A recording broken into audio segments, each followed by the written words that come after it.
सिख ऐसा कभी कर ही नहीं सकते, मंदिर के ऊपर कभी अटैक कर ही नहीं सकते। ये वो लोग हैं जो बैड एलिमेंट हैं, जो सरकार के इशारे पे काम कर रहे हैं और हिंदू और सिखों में फूट डालने की कोशिश कर रहे हैं। हिंदुस्तान का सिख तिरंगे के साथ है, वो खालिस्तानियों को समर्थन कभी नहीं करता है। हमारी कुर्बानियां भगत सिंह, करतार सिंह सराभा, उधम सिंह, पहले भी इनके पिताश्री ने किया था तो हमें एयर कनिष्क एयर इंडिया का विमान खोना पड़ा था जिसमें 329 जानें गई थी। अगर न्याय मांगने वाले लोग अश्वेत यानी काले हों तो वहां की कानून व्यवस्था सिर्फ अंधी ही नहीं बल्कि बहरी भी हो जाती है, भले ही न्याय मांगने वाले लोग कनाडा के निवासी ही क्यों ना हो। दोषी अगर खालिस्तानी हों और चाहे उन्होंने अपने ही देश के सिख नागरिकों के खिलाफ अपराध किया हो तो भी उनका कुछ नहीं बिगड़ता, ये लोग बेखौफ घूमते हैं। एक सिख वकील और कम्युनिटी एक्टिविस्ट को एक खालिस्तानी ने बुरी तरह से पीटा। वो बच गए क्योंकि उस वक्त उनके बाकी वकील साथी उस पार्किंग साइट यानी घटना स्थल पर पहुंच गए थे और हमलावरों को भागना पड़ा। एक दूसरे सिख युवक की जान पर बनाई क्योंकि उसने अपने कुछ हिंदू दोस्तों के साथ मिलकर पंजाब में अमन और शांति की बहाली को सपोर्ट किया था। उनके हाथ की उंगलियां तोड़ दी गई और सर फट गया। एक बेगुनाह को निशाना बनाकर उनको कुछ मिल गया होगा, ऐसा लगता तो नहीं। पाकिस्तान के तानाशाह याहिया खान ने जगजीत सिंह चौहान को पाकिस्तान बुलवाया, पाकिस्तान के गुरुद्वारों में रखे पवित्र सिख दस्तावेज उनको दे दिए जिनको लेकर वो ब्रिटेन चले गए और खुद को सिखों का नेता दिखाने के लिए उनका इस्तेमाल किया। मोरारजी की सरकार आई तो ये भारत आ गए। इंदिरा गांधी दोबारा सत्ता में आई तो वापस इंग्लैंड चले गए। 4 बार विमान हाईजैक किया, हर बार ऐसा ही किया, पाकिस्तान में लैंड करवाया। फिर जब 5वीं बार हाईजैक किया तो उसको भी पाकिस्तान में लैंड करवाया, लेकिन अब की बार उनके साथ पाकिस्तान ने धोखा कर दिया।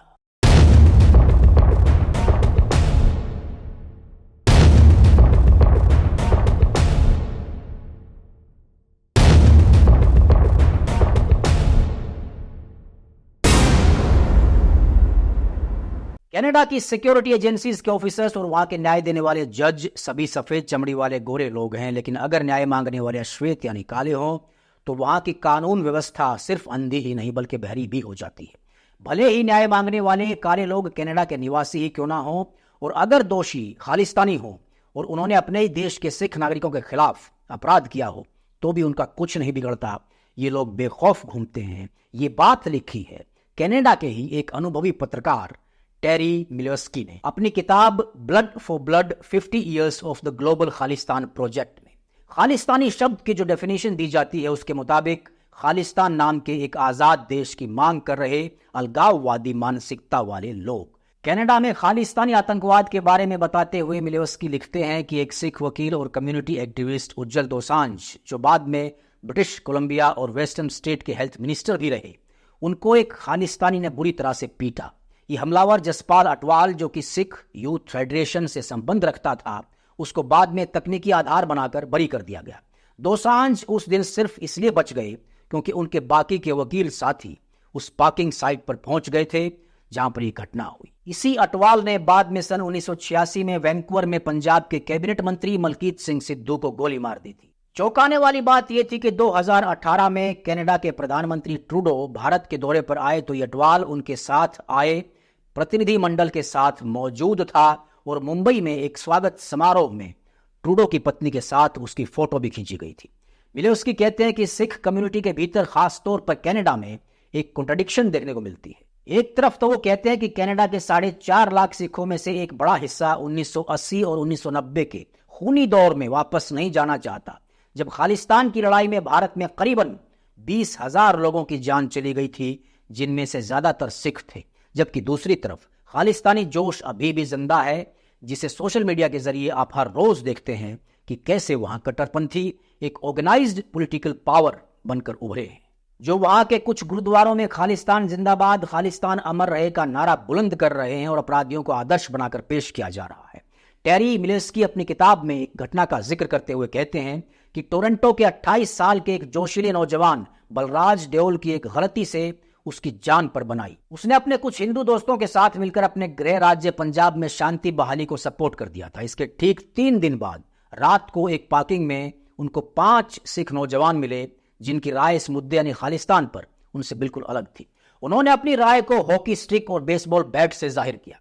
देओल ने अपने हाथों से अपने सर को बचाने की कोशिश की, लेकिन हमलावर इतने बेरहम थे और हमला इतना जोरदार था कि उनके हाथों की उंगलियां टूट गई और सिर फट गया। वो बेहोश हो गए और हमलावर उनको मरा हुआ समझकर छोड़कर भाग गए। काफी रात गुजरने के बाद जब बलराज देओल को होश आया तो उसने पाया कि उसके दोनों हाथ और दाहिना पांव टूट चुके हैं। वो किसी तरह से खुद को घसीटकर अपने अपार्टमेंट की लॉबी तक पहुंचे।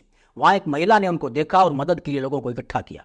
इस तरह से बलराज देओल खालिस्तान के कहर से जिंदा बचने में किसी तरह से कामयाब तो हो गए, लेकिन इस बिल्कुल एक मामूली सी घटना को अंजाम देने के बाद उन लोगों को कुछ हासिल हुआ होगा ऐसा लगता नहीं।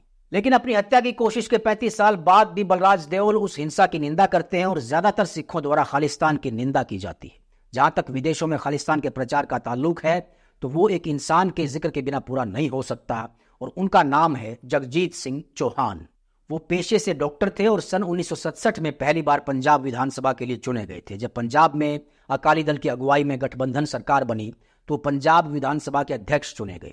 बाद में लक्ष्मण सिंह गिल के मंत्रिमंडल में वो वित्त मंत्री बने थे।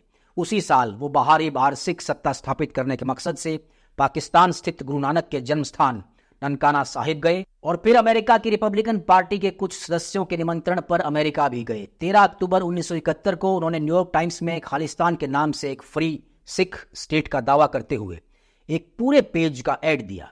फिर जब 1977 में भारत में जनता पार्टी की सरकार बनी तो चौहान यहां वापस आए, लेकिन 1979 में इंदिरा गांधी के दोबारा सत्ता में आने से पहले ही वो वापस ब्रिटेन चले गए। वहां उन्होंने खालिस्तान नेशनल काउंसिल नाम का एक संगठन बनाया और ऑपरेशन ब्लू स्टार के बाद चौहान ने 13 जून 1984 को लंदन में खालिस्तानी सरकार की घोषणा कर दी।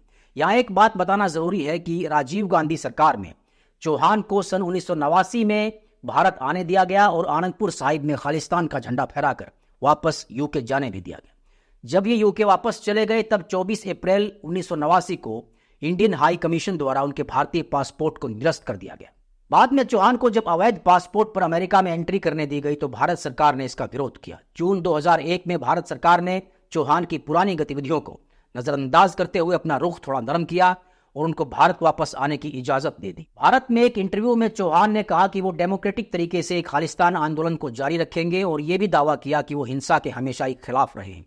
4 अप्रैल 2007 को 78 वर्ष की उम्र में पंजाब के होशियारपुर जिले में स्थित अपने पैतृक गांव टांडा में उनका निधन हो गया। रो के former additional secretary B Raman अपनी किताब द काउबॉयज ऑफ RNAW में लिखते हैं कि पाकिस्तान के सैनिक तानाशाह जनरल याह्या खान ने जगजीत सिंह चौहान को पाकिस्तान बुलवाया। वहां उनका बड़ी गर्मजोशी से स्वागत किया गया और पंजाब के सिख नेता के रूप में उनका प्रचार किया गया। उनकी पाकिस्तान विजिट के दौरान वहां के प्रशासन ने उनको पाकिस्तान में स्थित गुरुद्वारों में रखे पवित्र सिख दस्तावेज भेंट किए। वो उनको वहां से ब्रिटेन ले गए और अपने आप को सिखों का नेता दिखाने के लिए उनका इस्तेमाल किया। और RG देसाई सरकार के वक्त जगजीत सिंह चौहान जब भारत आए तो यहाँ अपना कथित खालिस्तानी प्रचार अभियान बंद कर दिया। फिर जब 1980 में इंदिरा गांधी दोबारा सत्ता में आई तो जगजीत सिंह चौहान भारत छोड़कर वापस ब्रिटेन चले गए और फिर से दोबारा अपने खालिस्तान अभियान को शुरू कर दिया। अपने इस कथित अभियान के दौरान उन्होंने खालिस्तान के करेंसी नोट्स और डाक टिकट छपवाए और उनका प्रचार करने लगे। 29 सितंबर 1981 को सिख अतिवादियों ने एक भारतीय एयर इंडिया के विमान को हाईजैक कर लिया और पाकिस्तान के लाहौर में ले गए। पाकिस्तान के प्रशासन ने हाईजैकर्स से बात की और विमान में मौजूद यात्रियों को छोड़ने और अपने आप को सिक्योरिटी एजेंसीज के हवाले करने के लिए राजी कर लिया। हाईजैक्ड विमान को यात्रियों के साथ भारत भेज दिया गया, लेकिन सरेंडर करने वाले हाईजैकर्स को ननकाना साहिब में रहने की परमिशन दे दी। जनरल जिया उल हक की सरकार ने उनको भारत के हवाले करने से साफ इनकार कर दिया, लेकिन यह वादा किया कि पूरी जांच के बाद उनके ऊपर मुकदमा चलाएंगे। जांच हुई, वो दोषी पाए गए और सजा भी हुई, लेकिन उनको जेल भेजने के बजाय पाकिस्तान सरकार ने उनको ननकाना साहिब गुरुद्वारे में रहने की इजाजत दे दी। उनका ये रवैया क्या बताता है आप समझ गए होंगे। इसके बाद इसी तरह से 3 और विमानों को एक के बाद एक हाईजैक किया गया और उन सब की लैंडिंग पाकिस्तान में ही हुई। पहले वाले विमान की तरह जांच करने के लिए भी कहा गया, सजा भी हुई, लेकिन हर बार हाईजैकर्स को पाकिस्तान स्थित गुरुद्वारों में ही रखा जाता। फिर 5वीं बार 24 अगस्त 1984 को अतिवादियों ने फिर से एक और विमान को हाईजैक कर लिया और उसकी लैंडिंग भी पाकिस्तान में की गई। लेकिन अब की बार पाकिस्तान की नीति बिल्कुल अलग थी, क्योंकि शायद इंटरनेशनल प्रेशर बढ़ गया था। बी रमन कहते हैं कि जब उस विमान ने लाहौर में लैंड किया तो ISI के अफसरों ने पाया कि उस विमान को असली हथियार के बजाय एक खिलौना पिस्टल दिखाकर हाईजैक किया गया था। टेरी मिलर्स्की अपनी किताब blood for blood 50 years of global Khalistan project में कहते हैं कि 13 अक्टूबर 1971 को जगजीत सिंह चौहान ने न्यूयॉर्क टाइम्स में एक पूरे पन्ने का इश्तिहार दिया जिसमें फ्री सिख स्टेट खालिस्तान के लिए आंदोलन शुरू करने की बात की गई थी। यही नहीं, उन्होंने अपने आप को खालिस्तान का राष्ट्रपति भी घोषित कर दिया था। बाद में की गई जांच से पता चला कि इस विज्ञापन का पूरा खर्च वॉशिंगटन स्थित पाकिस्तानी दूतावास ने उठाया है। दोस्तों, अभी काफी कुछ बाकी है आपकी जानकारी के लिए। अगला पार्ट इसी मुद्दे पर चाहिए तो कमेंट सेक्शन में लिखें नेक्स्ट पार्ट। अगर वीडियो पसंद आई हो तो इसको जितना हो सके शेयर करें और लाइक करें। बेल आइकन को दबाकर चैनल को जरूर सब्सक्राइब कर लें। धन्यवाद।